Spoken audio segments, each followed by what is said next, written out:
अभी हमने देखा लॉ ऑफ गियरिंग, अगर कोई भी दो बॉडीज लॉ ऑफ गियरिंग को सेटिस्फाई करेंगी तो हम उनको गियर्स बोल पाएंगे, क्योंकि अगर वो लॉ ऑफ गियरिंग को सेटिस्फाई करेंगी तो ओमेगा जो है वो कांस्टेंट हो जाएगा और ओमेगा का रेशियो जो है वो कांस्टेंट हो जाएगा और स्लिप जो है वो एब्सेंट हो जाएगी। पर ऐसा होने के लिए एक पॉइंट जिस पर line of action centre line को ज्वाइन करती है उसको पिच पॉइंट बोलते हैं, वो पॉइंट फिक्स होना चाहिए और उस पॉइंट से लाइन ऑफ एक्शन पास करेगी।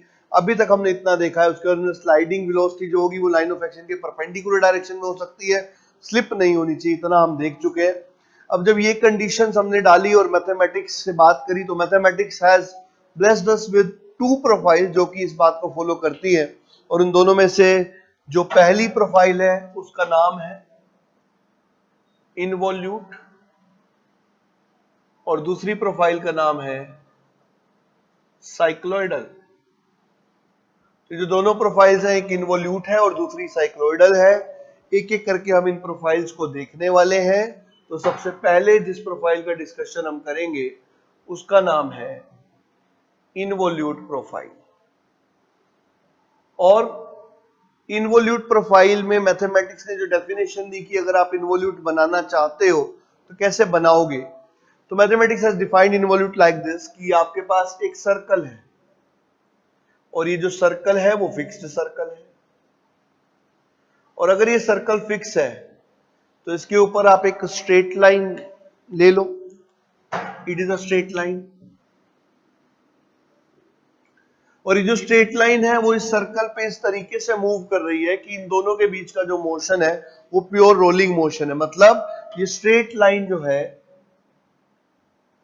ये इस सर्कल पर प्योर रोलिंग कर रही है, मतलब स्लाइड नहीं कर रही है। मतलब अगर ये स्लाइड नहीं करेगी तो नेक्स्ट पोजीशन जो होगी वो इसकी ये होगी, क्योंकि स्लाइडिंग तो हो नहीं रही, बस point of contact will change and it will remain the tangent. अगली पोजीशन इसकी ये होगी, ये हमेशा सर्कल के बाहर ही रहेगी और आप देख रहे हो कि ये लाइन जो है हमेशा टेंजेंट रहेगी और इस तरीके से जब मूव करती रहेगी तो इस स्ट्रेट लाइन पे प्रेजेंट किसी भी एक पॉइंट को पकड़ लो जो आपका मन करे। जैसे आपने कहा sir let us see this point, तो ये पॉइंट जब ये लाइन थी तो ये यहां पहुंच गया था, यहां पहुंच गया था, और अगर मैं इनको मिला दूं तो ये जो कर्वेचर मुझे मिल रहा है इसी कर्वेचर को बोला जाता है involute. Involute and cycloidal are known to be conjugate profiles, और ये इनवॉल्यूट जो है ये हमें मिला इस लाइन के किसी एक पॉइंट का लोकस देखने पर, जब ये लाइन इस फिक्स सर्कल के साथ प्योर रोलिंग मोशन कर रही थी, और ये जो फिक्स सर्कल है इसी को कहा जाता है बेस सर्कल। तो जब एक फिक्स सर्कल के ऊपर एक straight line pure rolling motion में होती है तो ये जो प्योर रोलिंग मोशन इस लाइन का हो रहा है उस समय पर इस लाइन के किसी भी एक पॉइंट का अगर आप देखते हो लोकस, तो that locus is said to be involute and this profile of gear if we give it, तो in that case we will be having law of gearing to be satisfied. ये पहली profile है। जैसे मैंने आपको बोला था बेस सर्कल जो है वो इनवॉल्यूट गियर का टर्मिनोलॉजी है, तो जब तक गियर इनवॉल्यूट नहीं है तब तक हम बेस सर्कल नाम ही यूज नहीं कर सकते। And my dear one more thing, आप एक बात हमेशा देख रहे हो, टेंजेंट हमेशा, जो स्ट्रेट लाइन है हमेशा सर्कल को टेंजेंट है, टेंजेंट हमेशा सर्कल के बाहर रहेगी तो इसका लोकस भी हमेशा बाहर रहेगा। तो इनवॉल्यूट प्रोफाइल जो बनता है वो हमेशा बेस सर्कल के बाहर ही बनता है, तो बेस सर्कल जहां भी होगा उसके बाहर का प्रोफाइल ही इनवॉल्यूट होगा। और if this is the case, मैंने आपसे कहा लेटर से ये हमने एक गियर बनाया और इस गियर के अंदर बाकी सारे सर्कल हम देख चुके हैं, और somebody said that कि जो ये वाला सर्कल है वो बेस सर्कल है, किसी ने रिप्रेजेंट कर दिया। तो अगर ये बेस सर्कल है तो ये तय है कि सिर्फ इसके ऊपर वाली जो प्रोफाइल है वो इनवॉल्यूट है, इसके नीचे वाली के लिए कोई गारंटी नहीं की जा सकती। तो बेस सर्कल के ऊपर ऊपर वाला पोर्शन ही इनवॉल्यूट होगा, इसके नीचे वाला जो है वो नॉन इनवॉल्यूट होगा। तो involute will always be present above base circle, not below base circle. तो बेस सर्कल की पोजीशन जहां भी होगी हमेशा उसके ऊपर वाला पार्ट इनवॉल्यूट होगा, उसके नीचे वाला पार्ट नॉन इनवॉल्यूट होगा। अब माय डियर इस प्रोफाइल को हम थोड़ा और समझने की कोशिश करते हैं। ये जो बना है इनवॉल्यूट प्रोफाइल, ये जो लाइन स्ट्रेट लाइन है ये हमेशा टेंजेंट थी, ये हम देख ही चुके हैं, this was always tangent, this was like this.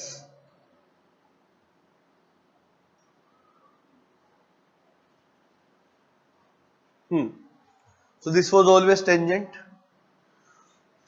और ये जो प्रोफाइल है इसको हम बोलते हैं इन्वोल्यूट प्रोफाइल। तो अब जरा ध्यान से देखो, ये जो स्ट्रेट लाइन है ये बेस सर्कल को टेंजेंट है, और ये जो मैं बना रहा हूं ये रेड वाला कर्व, क्योंकि इन पॉइंट्स को ज्वाइन करके बनी है, तो आप फील कर सकते हो ये जो टेंजेंट जा रही है इस कर्व पर, इस कर्व पर, इस कर्व पर, नियरली इट इज परपेंडिकुलर। और अगर नियरली परपेंडिकुलर है तो यहां से मुझे एक और बात पता लग रही है कि ये जो स्ट्रेट लाइन है जो कि बेस सर्कल को टेंजेंट है वो इन्वोल्यूट को परपेंडिकुलर है। मतलब ये जो स्ट्रेट लाइन है this is tangent to base circle but perpendicular और नॉर्मल टू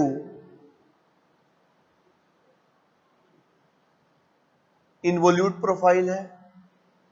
इसको देखने के लिए I can give you one more view also, इसके लिए हम एक और व्यू भी ले सकते हैं। मैंने आपसे एक बात कही थी कि जो गियर्स आते हैं वो बहुत ही कॉस्टली डिवाइसेस होती है। गियर्स के लिए कहा जाता है ना डिवाइसेस या drives for which manufacturing to material cost is very very high, कई गुना होता है। तो ऐसी डिवाइसेस या ड्राइव्स को हम गियर ड्राइव बोलते हैं, जिनका मैन्युफैक्चरिंग कॉस्ट मटेरियल कॉस्ट से बहुत ज्यादा होता है। कहने का मतलब अगर आपने एक मटेरियल लिया, हो सकता है मटेरियल 100 ही रुपए का हो और उससे जो गियर बने वो 7 या 8 हजार रुपए का हो, तो अगर गियर की कटिंग सही नहीं होती है तो इन दैट केस, अगर गियर की कटिंग सही नहीं होती है तो वो रॉ मटेरियल कॉस्ट 100 रुपीज का ही बिकेगा। तो माय डियर जो मशीनिंग कॉस्ट है उसी की वैल्यू है गियर के अंदर। तो ऐसा क्यों है? क्योंकि माय डियर गियर्स जो है उन पर एक स्पेशल तरह की प्रोफाइल बनानी पड़ती है जो या इन्वोल्यूट है या साइक्लोइडल। और अभी आपने देखा कि ये प्रोफाइल किस तरीके से बनती है कि इस सर्कल के ऊपर जो टेंजेंट है उस टेंजेंट के किसी भी पॉइंट का लोकस, मैं अगर आपको दिखाऊं कि जनरली आपने सुना तो होगा कि जब गियर्स बनते हैं तो hobbing is the process by which majority of the external gears are cut. और एक्सटर्नल गियर अगर होबिंग प्रोसेस से कटते हैं, मैंने कहा गियर बहुत महंगे हैं, तो महंगे इसलिए क्योंकि ये जो गियर को बनाने वाली मशीन है वो भी बहुत कॉस्टली आती है, क्योंकि उसका जो वर्किंग प्रोसीजर है that is very very difficult. मैं आपको दिखाना चाहूंगा मशीन कुछ किस तरीके से काम करती है। तो माय डियर ये हमारे पास जो बेस सर्कल है, अगर हम इस सर्कल को ऐसे बना रहे हैं, दिस इज बेस सर्कल, और इस बेस सर्कल पर ये जो सर्कमफेरेंस है अगर हम उसके इनफाइनाइट पार्ट्स कर लें, तो मान लेते हैं हम यहां से चलना शुरू हुए, तो जब इनफाइनाइट पार्ट्स कर लोगे, मैं कहूंगा लाखों करोड़ों पार्ट हम कर देते हैं, तो हम पहले थोड़ा सा इस बेस सर्कल पे चलते हैं, और जितना इस बेस सर्कल पर चले उतना ही फिर टेंजेंट चलते हैं इस पॉइंट पर लाइक दिस। और इसके बाद फिर मैंने कहा कि फिर हम थोड़ा सा बेस सर्कल पे चले, फिर इसके टेंजेंट चलते हैं लाइक दिस, फिर बेस सर्कल पर चले, फिर इसके टेंजेंट चले लाइक दिस, फिर बेस सर्कल पर, फिर इसके tangent like this. And my dear ये जो प्रोफाइल, ये जो पॉइंट, क्योंकि इसी का लोकस हमने बोला कि लोकस ही इन्वोल्यूट है, if this locus is involute, तो इसके बाद फिर मैंने कहा कि आप थोड़ा सा चले सरफेस पे और फिर टेंजेंट। तो ये जो सारी टेंजेंट्स है वो, क्योंकि मैंने बहुत छोटे छोटे पार्ट्स की छोटे छोटे इंटरवल पे बनाई है, मैं फिर भी आपको बड़ा करके दिखा रहा हूं, अदरवाइज ये बहुत छोटे से इंटरवल में लाखों डिविजन्स होंगी। तो ये जो सारी लाइंस है वो नियरली पैरेलली आपको दिखाई देंगी। तो जैसे मैंने आपसे कहा कि लेट अस से this is point A, this is P1, P2, P3, P4, P5, तो जो सारी आपको दिखाई दे रही है सारी की सारी लाइनें टेंजेंट है इस बेस सर्कल को, and they are my dear at 90 degree to the involute. और डेफिनेटली बहुत छोटे इंटरवल के लिए ये चीज होगी, क्योंकि आप वैसे जब बनाओगे तो वे भी आपको ऐसे लगे कि ये तो सर ए है, ये P है और ये P1 है, तो ये कैसे 90 डिग्री, मतलब कैसे दोनों 90 डिग्री पर हो सकते हैं। बट माय डियर जब ये इंटरवल बहुत छोटा होगा तो they will be almost at 90 degree. तो इसलिए मैंने आपसे कहा कि ये जो स्ट्रेट लाइन हमने बनाई वो टेंजेंट होती है बेस सर्कल को और परपेंडिकुलर या नॉर्मल होती है इन्वोल्यूट प्रोफाइल को। बट जब हम गियर्स को पढ़ रहे थे तो अभी मैंने आपको बताया था, जैसे मैंने आपसे कहा कि this is a gear, this is another gear. तो जब ये दो गियर है, इन दोनों के पॉइंट ऑफ कॉन्टेक्ट पे आप एक कॉमन नॉर्मल खींचते हो जिसके लॉन्ग फोर्स का ट्रांसमिशन होता है, और इसको कहा जाता है लाइन ऑफ एक्शन। अभी अभी हमें पता लगा था लॉ ऑफ गियरिंग से कि अगर किसी बॉडी को गियर कहलाना है, गियर की डेफिनेशन बोलती है अगर कोई बॉडी गियर कहलाना चाहती है खुद को, तो माय डियर इस लाइन ऑफ एक्शन के अलोंग स्लिपिंग या स्लाइडिंग मैं बोलूंगा नहीं होनी चाहिए। और उसके लिए जरूरी है कि ये लाइन ऑफ एक्शन एक फिक्स पॉइंट से पास करे जिसका नाम था pitch point. And my dear अब इन्वोल्यूट जब हमने पढ़ा तो इन्वोल्यूट की डेफिनेशन यही इंपोज कर रही है कि tangent to the base circle will be perpendicular to the involute profile, but perpendicular to involute profile is line of action. And my dear इस line of action की अगर हम बात करें तो इसको हम कॉमन नॉर्मल भी बोल रहे थे। तो ये जो कॉमन नॉर्मल है किस पर, इन्वोल्यूट प्रोफाइल पर, क्योंकि इन्वोल्यूट प्रोफाइल से ये टीथ बने हैं। तो जो इन दोनों पे कॉमन नॉर्मल है, तो जो परपेंडिकुलर टू इन्वोल्यूट प्रोफाइल है वो टेंजेंट टू बेस सर्कल है। एंड माय डियर इससे मुझे अब एक बात पता लगी कि जो लाइन ऑफ एक्शन है जो कि कॉमन नॉर्मल है, जो कि कॉमन नॉर्मल है टू द इन्वोल्यूट प्रोफाइल, वो बेस सर्कल को टेंजेंट होगी। अभी तक हमें यह पता लगा था कि लाइन ऑफ एक्शन जो है वो इस लाइन के साथ एक फाई एंगल बनाती है। इस चीज को हम दोबारा से एक्सप्लेन करेंगे ताकि आपको और अच्छे से क्लियर आइडिया मिले कि मैं क्या कहना चाह रहा हूं। और दिस इज कंप्लीटली फिजिकल, इसमें अंडरस्टैंडिंग आपकी होनी बहुत जरूरी है क्योंकि एक एक पॉइंट जो मैंने बोला वो मैं मैथमेटिक्स की सहायता से प्रूव करता चला जा रहा हूं। तो मैंने आपसे कहा अब तक आपने ये पढ़ा था कि ये पिच सर्कल गियर 1 का, ये पिच सर्कल गियर 2 का, और हम अच्छे से जानते हैं एक गियर की टर्मिनोलॉजी जब हमने बनाई थी तो हमने कहा था ये सबसे नीचे वाले सर्कल को हम बोलते हैं डिडेंडम सर्कल, फिर आया था क्लियरेंस सर्कल, फिर आया था पिच सर्कल, और फिर आया था माय डियर अडेंडम सर्कल।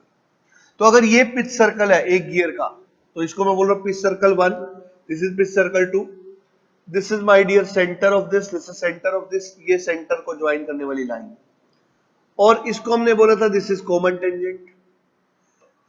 फिर हमें पता लगा कि जो कॉमन नॉर्मल है, जिसको हम कॉमन नॉर्मल बोल रहे हैं इन्वोल्यूट प्रोफाइल को, वो एक फिक्स पॉइंट से पास करती है जिसको पिच पॉइंट बोलते हैं, और वो पिच पॉइंट इस लाइन पर कहीं लाई करता है।